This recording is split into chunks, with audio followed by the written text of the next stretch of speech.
J'ai décidé de choisir notre destin. À 16 mois, j'avais un enfant qui répondait pas à l'appel de son prénom et qui me regardait pas lorsque je lui parlais. Donc on a fini par voir quelqu'un qui était spécialiste dans l'autisme et qui a posé un diagnostic. Le diagnostic, c'était quoi ? C'était de nous dire qu'on aurait une vie qui serait totalement différente de celle des autres, qu'on aurait un enfant qui peut-être ne serait pas verbal et qui ne serait pas autonome.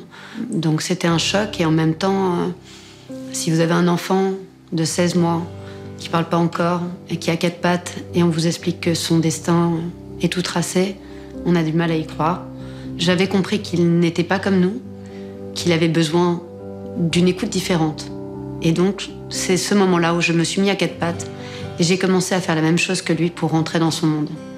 Donc j'ai choisi des méthodes qui étaient basées sur le jeu, basées sur la confiance.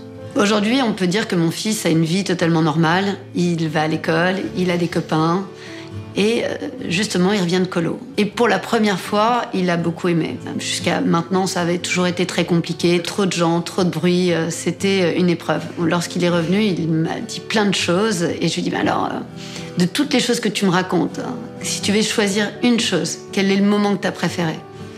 Et il m'a dit, c'est le moment où je t'ai vu. Quand j'ai décidé de raconter cette histoire, c'était justement parce qu'il y avait urgence. Urgence pour d'autres parents qui auraient eu moins de chance que moi, qui n'auraient pas eu les mêmes informations que moi. Urgence à avancer, choisir une méthode, rentrer dans la bulle de votre enfant, essayer de le comprendre. C'est en faisant toutes ces actions dans l'urgence et le plus vite possible que vous avez des chances d'avoir un enfant autonome, d'avoir un enfant qui est aimant, d'avoir un enfant qui s'en sort. Donc il faut foncer.